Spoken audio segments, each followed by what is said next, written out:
Jiandae Mheshimiwa Kingu, jiandae Mama Kilango, jiandae Profesa Kabuti. Mheshimiwa Spika, moyo usiokuwa na shukrani ukausha yalo mema yote.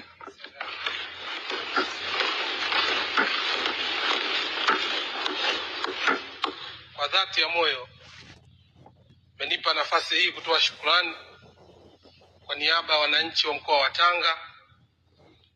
Nimshukuru sana Rais Daktari Samia Suluhu Hassan,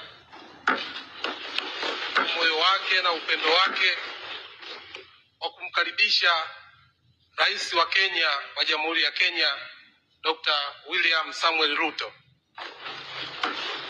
Amezungumza mara nyingi sisi kwa wasaidizi wake kwamba Dr. William Samuel Ruto ni kaka yake, na sisi kama wasaidizi wake amesisitiza mara kwa mara kufanya kazi kwa umoja na mshikamano.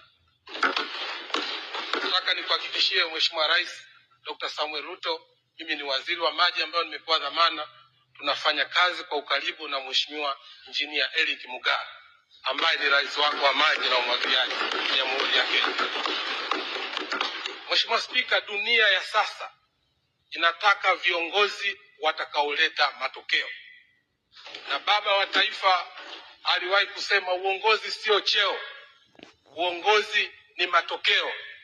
Mheshimiwa Daktari Samia Suluhu Hassan, Dr. William Ruto,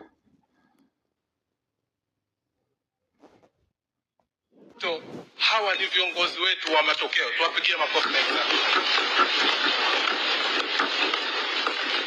Imamu Shafi aliwahi kusema nyoyo za binadamu zinaongeza inaongeza mapenzi makubwa, hasa kwa viongozi ambao wanatenda mambo yaliyo mema kwa watu wao. Kwa haya ambayo amezungumza Mheshimiwa Rais wa Jamhuri ya Kenya pamoja na Rais Daktari Samia Suluhu Hassan, hakika wataendelea kukumbukwa na kubaki katika historia kwa matendo mema ambayo wanawatendea hasa Watanzania pamoja na Jamhuri ya Kenya. Mimi nimetokea Tanga. Mji wa Tanga tumekuwa tukitangatanga hasa katika maendeleo. Lakini leo umezungumza hapa, hakuna swala la ubinafsi katika maendeleo.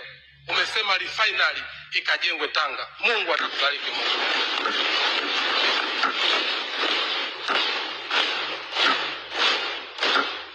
Nataka nikuhakikishie tukiwa kama viongozi wa mkoa wa Tanga tumeupokea mradi huu wa kimkakati kwa umoja na mshikamano, na wala hatutotangatanga. Tutaleta ushirikiano. Tuna mkuu wa mkoa mzuri na tuna viongozi wazuri, pamoja na rais wetu na maelekezo ambayo atakayotoa. Tutahakikisha mradi huu unakamilika kwa wakati na manufaa yanakuwa makubwa kwa Watanzania na Wakenya pamoja na nchi za maziwa makuu na wenzetu Uganda. Mheshimiwa Rais, mimi sina maneno mengi sana ya kusema, ila kikubwa ukipata viongozi ambao wanawazia mema wa Tanzania pamoja na Wakenya ni jambo kubwa. Mungu awabariki sana na Mungu atawalipa katika safari. Asante sana Mheshimiwa.